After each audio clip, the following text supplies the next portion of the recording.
Hello everyone, good afternoon, welcome back to another new blog. আগের দিনের ব্লগটা যেখানে এন্ড করেছিলাম, আজকের ব্লগটা ঠিক তারপর থেকেই শুরু হচ্ছে। উপর দিকে যে রাস্তাটা চলে যাচ্ছে, ওই রাস্তাটা হলো যারা হেঁটে যাবে তাদের জন্য। আমরা ধরলাম নিচের রাস্তাটা, কারণ আমরা ঘোড়ায় যাচ্ছি। প্রথমে ওই রাস্তাটা আমি খেয়াল করিনি, পরে যখন খেয়াল করলাম, আমার সাথে যিনি ছিলেন ওনাকে জিজ্ঞাসা করায় উনি বললেন যে রাস্তাটা এখান থেকেই ভাগ হচ্ছে, যারা হেঁটে যাবে তারা উপরের দিকের রাস্তা দিয়ে যাবে, আর নিচের দিকের রাস্তাটা শুধুমাত্র ঘোড়া যাওয়া আসার জন্য। তবে হ্যাঁ, কেভে যাওয়ার জন্য নিচের দিকে এবং উপরের দিকের রাস্তার দূরত্ব কিন্তু একই। ঘোড়াওয়ালারা রাস্তার মাঝে 1 থেকে 2 বার ঘোড়াকে দাঁড় করিয়ে জল খাওয়াচ্ছে। এখানেই যেমন পাহাড় থেকে ঝর্ণার জল পড়ছে, এই জল ঘোড়াতে তো খাচ্ছেই, তাছাড়াও মানুষে যাতে বোতলে জল ধরে খেতে পারে তার জন্য পাইপ দিয়ে সুন্দরভাবে ব্যবস্থা করা আছে। ये हम लोग भी पी सकते हैं, ये हम लोग भी पी सकते हैं। हाँ, रास्ता जस्ट एक बार देखो, आपको कुछ नहीं बोला, वो पूरा डेंजारास रास्ता। এই রাস্তায় প্রচন্ড ধুলো, বিভৎস ধুলো উঠছে। রুমালটা ব্যাগে আছে, এখন যাচ্ছি তাই বের করতে পারছি না, বাট বৃষ্টি হয়নি তো তাই জন্য এত ধুলো। একদিকে ভালো, বৃষ্টি হলে বড় মুশকিল আছে।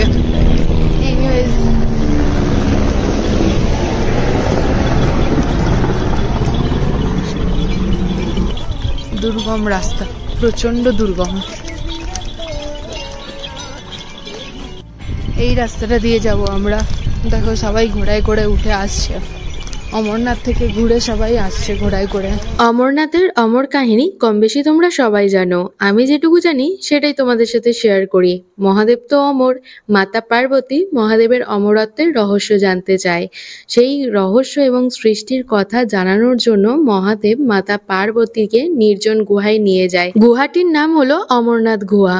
গুহায় যাওয়ার আগে প্রথম পেহেলগাঁওতে তার সঙ্গী নন্দীকে রেখে আসেন, চন্দনবাড়িতে তার জটায় থাকা চাঁদকে রেখে আসেন, নাগদেবকে রেখে আসেন শেষ নাগে, পুত্র গণেশকে রেখে আসেন গণেশ পর্বতে, এবং পঞ্চতরণীতে পঞ্চভূত অর্থাৎ পৃথিবী, জল, অগ্নি, বায়ু এবং আকাশকে রেখে আসেন। তারপরেই তিনি মাতা পার্বতীকে নিয়ে নির্জন গুহায় প্রবেশ করেন এবং সৃষ্টি ও অমরত্বের কাহিনী শোনাতে শুরু করেন। অমর কাহিনী শুনতে শুনতে মাতা পার্বতীর নিদ্রা আসে এবং মহাদেবের অমর কাহিনী শুনে ফেলে একজোড়া পায়রা।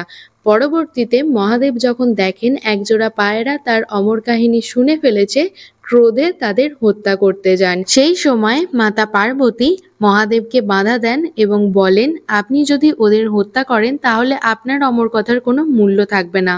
মহাদেব তাদের ছেড়ে দেয়। কথিত আছে পায়রা দুটি এখনো অমর। অমরনাথের অমর কাহিনী তো বললাম। অমরনাথ গুহার প্রথম সন্ধান পান বুটা মালিক নামে একজন মেষপালক। ভেড়া চড়াতে গিয়ে একজন অচেনা ব্যক্তির সাথে তার দেখা হয় এবং তিনি বুটা মালিককে 1 বস্তা কয়লা দেন। সেই কয়লা বাড়ি নিয়ে এসে দেখেন কয়লা বদলে সোনা হয়ে গেছে। তারপরেই অচেনা ব্যক্তির খোঁজে উনি আবার সেই স্থানে যান এবং অমরনাথ গুহার সন্ধান পান। তারপর থেকেই বুটা মালিক ও তার পরিবারের লোকজন বাবা বরফানির দেখাশোনা করতেন। এই ছিল অমর কাহিনী এবং অমরনাথ গুহা সন্ধানের গল্প। আমি যতটা জানতাম সেটাই তোমাদের সাথে শেয়ার করলাম। যদি কিছু ভুল হয়ে থাকে তাহলে মার্জনা করে দিও। আর কিছুক্ষণ পরে আমরাও এই রাস্তাটা দিয়ে উঠবো। আর অলসো এই দূরে, অনেক দূরে একটা ক্যাম্প দেখতে পাচ্ছি। এক্সাইটেড এত উঁচুতে ওঠার জন্য।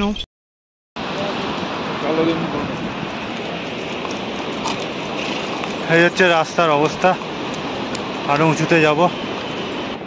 রাস্তায় এত ধুলো, হাঁটা যাচ্ছে না।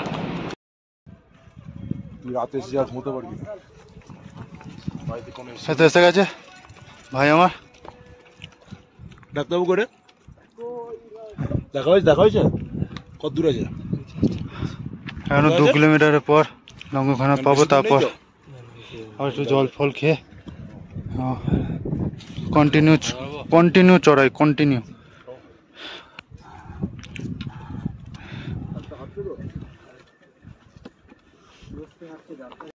তোমাদেরকে 5 বার দেখেছি আমি, বলেছি না হাঁটতে শুরু করছে, যখন হাঁটবে থামবে না। ও ঢুকে যা গেটটা বন্ধ করে যাবে বলছে ও করে আসুন যায় ওর জন্য তো আরো বেশি আমরা টায়ার্ড হয়ে গেলাম না আলটিমেট আটকে যেতাম যারা হেঁটে যাচ্ছে তারা এই রাস্তা দিয়ে যাচ্ছে, বাট আমরা যেহেতু ঘোড়ায় যাচ্ছি তাই আমাদের রাস্তা আলাদা। আরো একটা জিনিস নোটিস করলাম, যেদিকে হেঁটে যাওয়া হচ্ছে সেই রাস্তা তো খাড়াই বটেই, বাট যেদিকে ঘোড়ায় যাওয়া হচ্ছে সেই রাস্তা যেন আরো বেশি খাড়াই। প্রচন্ড ধুলো উঠছে, নিঃশ্বাস নিতেই প্রবলেম হয়ে যাচ্ছে ধুলোর জন্য, আদারওয়াইজ খুব একটা অসুবিধা হয়নি। হে হলি কেভের দর্শন মিলে গেছে, ওই দেখো দূরে। আমরা প্রায় চলেই এসছি, আর মাত্র কিছুক্ষণের অপেক্ষা। কেভ তো দেখতে পেয়েছি, এবারে একটু নিশ্চিন্ত লাগছে। অত দূর থেকে মাইকের আওয়াজ আসছে, কত মানুষ ঠাকুরের নাম করছে সেই আওয়াজ পাচ্ছি, মনে যেন একটা আলাদা রকমই শান্তি লাগছে। এখানে দেখো কত ঘোড়া, and also we are close to the cave. अरे भैया भैया भैया इसको देखो।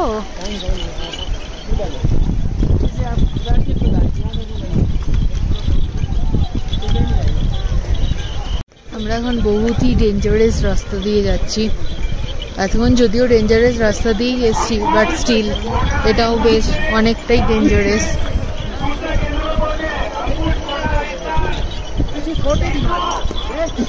কত ঘোড়া দেখো, কেভটাও একটু দূর আছে, আর ঘোড়া আমাদের কোথায় নামিয়ে রাখবে জানি না। নামানোর পরে আমরা ওয়েট করবো ওরা আসা অব্দি, ওরা আসলে তারপরে আমরা দর্শন করতে যাব। আমরা যখন ঘোড়া থেকে নামলাম তখন বাজে প্রায় 2 কি 2:05। যেখানে সব ঘোড়াগুলো দাঁড়িয়ে ছিল ওখানে ঘোড়াওয়ালারা আমাদের নামিয়ে দিয়েছিল। তারপরে আমরা ঝর্ণার ধারে প্রায় 1.5 ঘন্টা বসেছিলাম। সুন্দর হাওয়া দিচ্ছিল, খুব ভালো লাগছিল বসে থাকতে। ওখানে অনেক মানুষ স্নান করছিল, তাই কোনো রকম কোনো ভিডিও ক্লিপ নিইনি। এখন অয়ন্তীর আর তৃষ্ণার খিদে পেয়েছে, এখন বাজছে প্রায় 3:30, তাই আমরা এলাম ভান্ডারাতে। এখানে গরম গরম ভাত নামানো হলো, আর সাথে গরম গরম সয়াবিনের তরকারি। আমার খাওয়ার খুব একটা ইচ্ছে ছিল না, তাই তৃষ্ণার থেকে জাস্ট 1 চামচ ভাত আর সয়াবিন টেস্ট করেছিলাম। কালী মা হেঁটে হেঁটে নামছে, আবার সামনে যত মনে হচ্ছে পেহেলগাঁও থেকে এসে সংযোগস্থলটা হয়েছে কালীমাতা মন্দির। আবার উপরে উঠবো 3 কিলোমিটার, 7টা অবধি খোলা বলছে। 7টা অবধি যদি খোলা হয় তাহলে আশা করি আজকে দর্শন পাবো। उधर से जाओ भैया, उधर से जाओ, धक्का मत दो।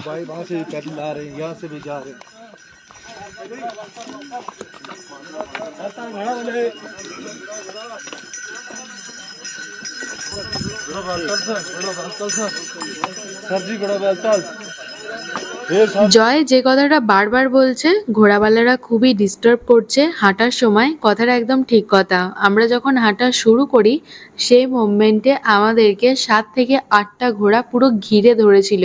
হাঁটবো কি, ঘোড়াওয়ালার সাথে ঘোড়ারা রাস্তা ঘিরে এমনভাবে দাঁড়িয়েছিল যে আমাদের হাঁটার উপায় ছিল না। ওনাদেরকে সরে যেতে বললেও ওনারা সরে যাচ্ছিল না। আমরা যদিও বলছিলাম যে আমরা এখন ঘোড়ায় যাব না, তো ওনারা কোনো কথা শুনতেই নারাজ ছিলেন। তো আমরা 2 পা করে যাচ্ছি, আবার ওনারা আমাদের সঙ্গে সঙ্গে ঘোড়া নিয়ে চলে আসছিলেন। তো এখানে এই জিনিসটা সত্যি সমস্যা হয়েছে খুবই। ওরা তো গোটা রাস্তায় হেঁটে গেছে, তো গোটা রাস্তায় এই প্রবলেম ফেস করতে করতে গেছে। এনিওয়েজ, আমরা যে রাস্তা দিয়ে গেছি সেই রাস্তা দিয়ে এত দোকান কিন্তু ছিল না, টুকটাক কিছু খাওয়ার দোকানই দেখেছিলাম। বাট এই রাস্তা দিয়ে দেখছি অনেক দোকানই আছে খাওয়ার দোকান ছাড়াও। এতক্ষণ ওরা 6 জন একসাথে ছিল, বাট এখন আছে 4 জন, 2 জন অলরেডি এগিয়ে গেছে।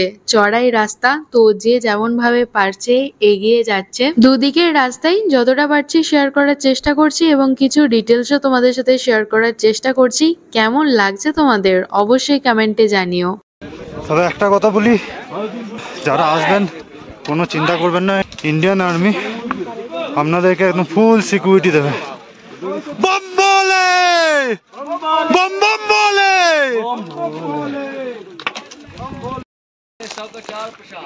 ওই দূরে গুহা দেখতে পেয়েছি, আর 3 কিলোমিটার আছে।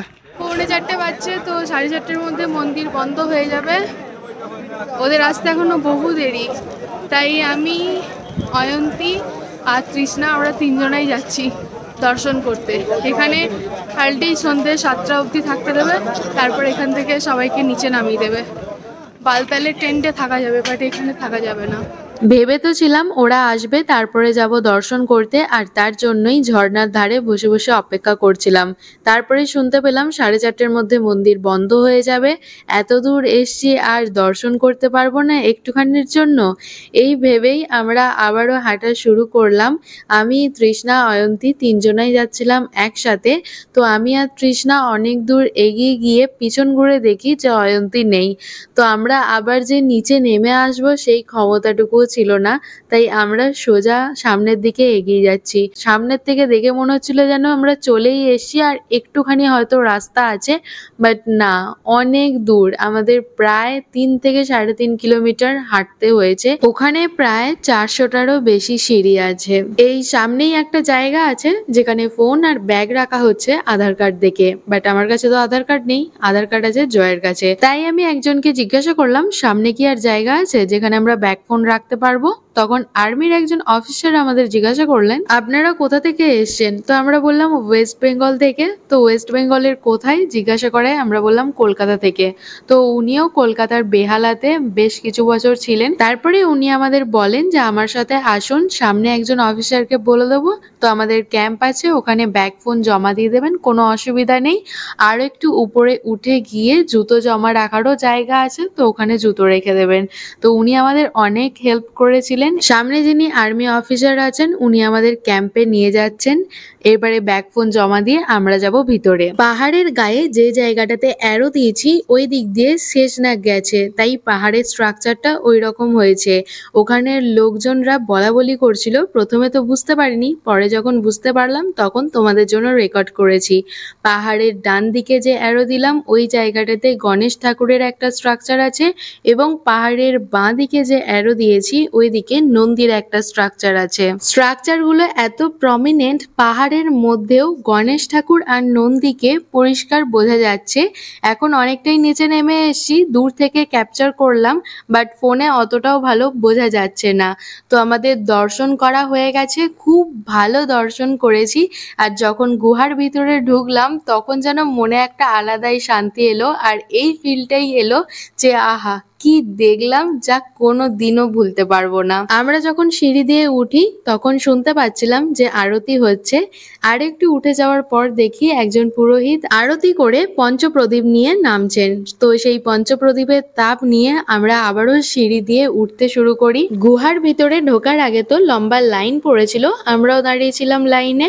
এবার যখন গুহার ভিতর ঢুকে পড়েছি তারপর দেখি গায়ে জল পড়ছে। তো ফার্স্টে ভেবেছিলাম বৃষ্টি হচ্ছে, তারপর উপর দিকে তাকিয়ে দেখি গুহা থেকে জল পড়ছে এক ফোঁটা এক ফোঁটা করে, ঠান্ডা বরফ জল। গুহার ভিতরটা হচ্ছে একটু ভিজে ভিজে। তারপরে আমরা দর্শন করলাম, তবে হ্যাঁ খুব কাছে তো যেতে পারিনি, একটু দূর থেকেই দর্শন করেছি। বেশ কিছুক্ষণ দাঁড়িয়েছিলাম, ঘুরে ঘুরে দেখলাম, তারপরে নেমে এসছি। আর হ্যাঁ, একটা কথা তো বলাই হলো না, অমরনাথে অমর কাহিনী শুনে যে দুটো পায়রা অমর হয়েছিল সেই দুটো পায়রাও আমরা দেখেছি।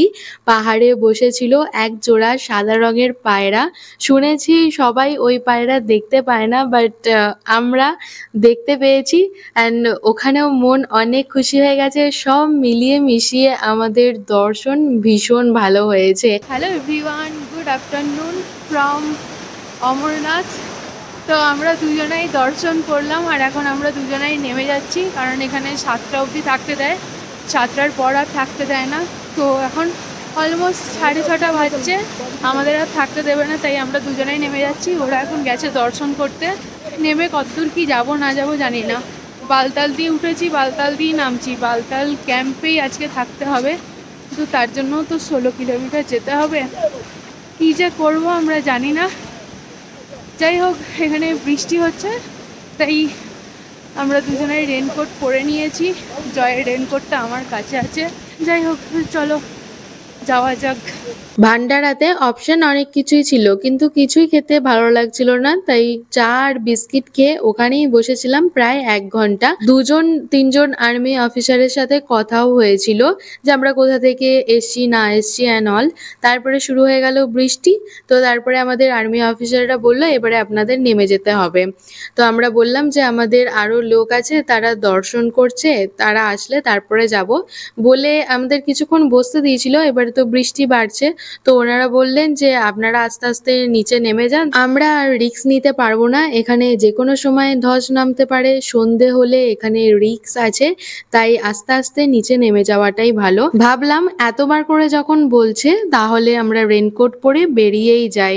বেরোনোর পরে আপ দোনো লড়কি লোক একেলা কিউ হো, এই কোয়েশ্চেনটার উত্তর কতজনাকে যে দিয়েছি তার কোনো ঠিক নেই। তবে হ্যাঁ, এখানে আর্মি অফিসাররা ভীষণ হেল্পফুল, আমাকে তৃষ্ণাকে প্রচুর হেল্প করেছে আসার সময়তে। জয় যখন দর্শন করে তখন বাজছে 6:30, মানে তখন অলরেডি আমরা নামছি। তো ওদের সাথেও ফোনে কথা হচ্ছে, এতটা রাস্তা চড়াই উতরাই তো আছেই, তো ও সবে হেঁটে গেছে আবার আসবে, ও খুব একটা স্পিডে হাঁটতে পারছিল না, তাই বারবার বলছিল যে তোমরা একটু আস্তে আস্তে হাঁটো, একটু দাঁড়িয়ে যাও, তার মধ্যেই আমি পৌঁছে যাব। তো আমরাও সেইভাবেই যাচ্ছিলাম, বাট যখনই একটু বেশিক্ষণ দাঁড়িয়ে যাচ্ছিলাম কোনো অফিসার দেখে আমাদেরকে বলছিল যে চলতে রাহো। বাট এখানে খুব রিস্ক আছে, একে তো সন্ধে হয়ে গেছে, তারপরে বৃষ্টি হচ্ছে। তো এখানে ভাল্লুক নামে পাহাড়ের উপর থেকে এটা একটা বিশাল বড় রিস্ক। 1/2 কিলোমিটার যাওয়ার পরে এই রিস্কটা নেই। জয় তোমাদের সাথে শেয়ার করলো না কালী মাতার মন্দির, তো ওই কালী মাতার মন্দির পেরিয়ে গেলে আর এই বনো ভাল্লুকের রিস্কটা নেই। 8:10 বাজছে, জয় আমাদের সাথে মিট করলো। ও বলছিল যে প্রচুর জোরে জোরে হেঁটে এসছি, একটু দাঁড়াই তারপর যাব। ও আসার সময় মাত্র 2বার দাঁড়িয়েছে, তাও কিছু সেকেন্ডের জন্য, আমাদের সাথে যাতে তাড়াতাড়ি মিট করতে পারে তাই আর কি। তো এই জায়গাতে অফিসাররা আমাদের বেশিক্ষণ দাঁড়াতেও বারণ করছিল, বলছিল যে কালীমাতা অব্দি রিস্ক আছে, কালীমাতা পেরিয়ে গিয়ে আপনারা দাঁড়ান। তো এখান থেকে আমরা চাইলে ঘোড়াও পাবো না, কারণ একটা পয়েন্ট আছে সঙ্গম, ওই সঙ্গম থেকেই আমরা ঘোড়া পাবো। বৃষ্টি হচ্ছিল বলে ঘোড়াওয়ালারা নেমে গেছে ঘোড়া নিয়ে। আমাদের টিমের একজন সঙ্গমে দাঁড়িয়ে আছে 5টা ঘোড়া নিয়ে। তো সঙ্গম অব্দি আমরা হেঁটে যাব, তারপরে গিয়ে ঘোড়া পাবো। মন্দির থেকে সঙ্গমের দূরত্ব প্রায় 6 থেকে 7 কিলোমিটার। তো আমাদের টিমই লাস্ট ছিল, আমরা তো আগে ছিলাম আর আমাদের পরে যারা ছিল তারাই লাস্ট যাত্রী ছিল।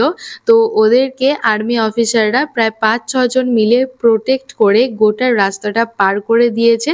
দেন ঘোড়ার যে পয়েন্টটা রয়েছে মানে সঙ্গমে পৌঁছে দিয়েছে। 9:15 আমরা কালীমাতা পেরিয়ে গেছি, মানে প্রায় চলেই এসছি। কালীমাতা থেকে সঙ্গমের দূরত্ব খুব একটা বেশি না। এখানে তো এখন প্রচন্ড ঠান্ডা, হেঁটে আসছিলাম বলে খুবই গরম করছিল।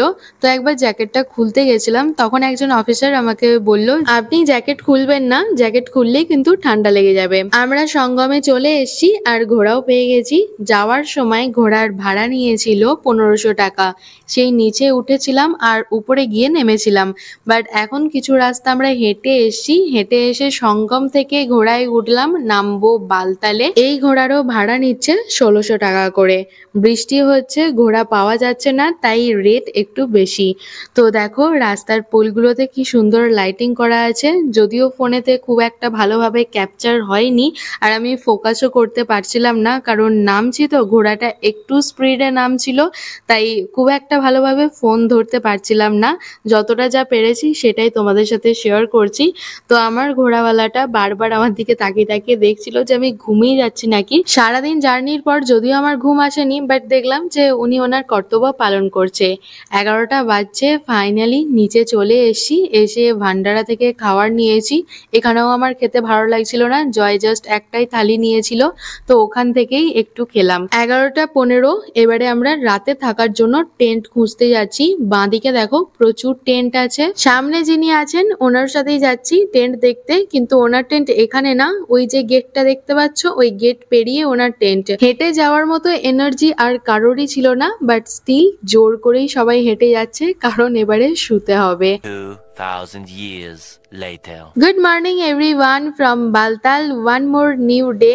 টেন্ট থেকে বেরিয়ে এত সুন্দর ভিউ দেখতে পাবো এটা তো একদমই ভাবিনি। এখন 6:45 বাজছে, সকালের রোদটা পাহাড়ের উপর পড়েছে, ভীষণ ভালো লাগছে দেখতে। সামনে দিয়ে ঝর্ণা বয়ে যাচ্ছে। ইভেন জানো আজকে সকালে আমরা ঝর্ণা জলেই মুখ ধুয়েছি, পুরো কনকনে ঠান্ডা জল। কালকে রাতে আমরা এই টেন্টেই ছিলাম। আমাদের 12 জনের জন্য 3টে টেন্ট নেওয়া হয়েছিল। কালকে রাতে যখন টেন্টে এলাম তখন বাজে প্রায় 12:15। আজকে দুপুর 12টা অবধি টেন্টে থাকতে পারতাম, বাট আজকে আমরা কার্গিল যাব, তার জন্যই সকাল সকাল উঠে রেডি হয়ে নিয়েছি। এই যে সামনে টেন্টটা দেখলে ওই টেন্টটাও নেওয়া হয়েছিল। টেন্টের ভাড়া নিয়েছে পার হেড হিসেবে, তোমাদের পার হেড 200 টাকা করে ভাড়া নিয়েছে। বাট টেন্টের ওয়াশরুম একদমই ভালো ছিল না। তো কালকে রাতে আমাদের শুতে শুতে প্রায় 1টা বেজে গেছিল। আজকে সকালে ঘুম থেকে উঠলাম অ্যারাউন্ড 6টা। তবে হ্যাঁ, কালকে রাতে প্রচন্ড ঠান্ডা ছিল, যার জন্য আমরা জ্যাকেট টুপি সব পরেই ঘুমিয়ে গেছিলাম, সাথে গায়ে কম্বলও চাপা নিয়ে নিয়েছিলাম। টোটোর জন্য 15-20 মিনিট দাঁড়িয়েছিলাম, কিন্তু ম্যাক্সিমাম টোটোই উপরের দিকে যাচ্ছে, নিচের দিকে কেউই যেতে চাইছে না। তারপর ফাইনালি একটা টোটো পেয়েছি, আর এই টোটোতে আমরা 5 জন উঠেও পড়েছি। এই টোটোটা আমাদের গাড়ি স্ট্যান্ড অবধি নিয়ে যাবে, কিন্তু কোনো রকম কোনো ভাড়া লাগবে না। ওই দেখো দূরে গাড়ি স্ট্যান্ডটা দেখতে পাচ্ছ? গাড়ি স্ট্যান্ডের একটু আগেই আমাদের নামিয়ে দিয়েছে, তাই এখন হেঁটে হেঁটে যাচ্ছি স্ট্যান্ডে। গাড়ি অলরেডি চলে এসছে, কিন্তু গাড়ির নাম্বার কত বা ড্রাইভারের নাম্বার কোনোটাই আমাদের কাছে ছিল না। তাই ওদেরকে একবার ফোন করলাম, গাড়ির নাম্বার আর ড্রাইভারের ফোন নাম্বারটা নিলাম। আর এটাও জানতে পারলাম ওরাও কিছুক্ষণ ওয়েট করেছে টোটোর জন্য, কিন্তু ওরা টোটো পায়নি, তাই হেঁটে আসছে। টেন্ট থেকে গাড়ি স্ট্যান্ডের দূরত্ব তো বেশ অনেকটাই, 2.5-3 কিলোমিটার তো হবেই। ওরা হেঁটে আসছে মানে ওদের এখন অনেক টাইম লাগবে। এনিওয়েজ, আমি এখন এক্সাইটেড আমাদের নেক্সট ডেস্টিনেশনের জন্য।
সাড়ে 11টা বাজছে। ব্রেকফাস্ট করে আমরা এখন যাচ্ছি গাড়ির দিকে।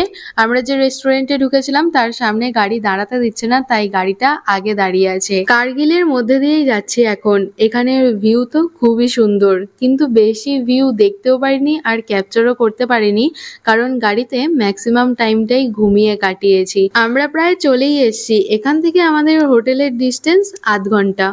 3:30 বাজছে, তো আমরা কার্গিল চলে এসেছি আর এখন আছি কার্গিলের হোটেলে। লাগেজ গোছানোর চক্করে আমি গোটা রুমটাকেই মেসড আপ করে দিয়েছি, তাই আর রুম ট্যুর আপাতত দিতে পারছি না। যদি রুমটা গোছাতে পারি ডেফিনেটলি রুম ট্যুর দেবো।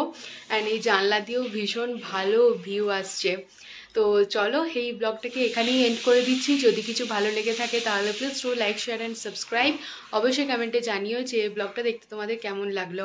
কাল আসি নতুন একটা ভিডিও নিয়ে। ততক্ষণে সবাই ভালো থেকো, সুস্থ থেকো, সাবধানে থেকো। অবশ্যই সাবস্ক্রাইব করে আমার পাশে থেকো। সো চলো ফাইনালি আজকের মতো টাটা।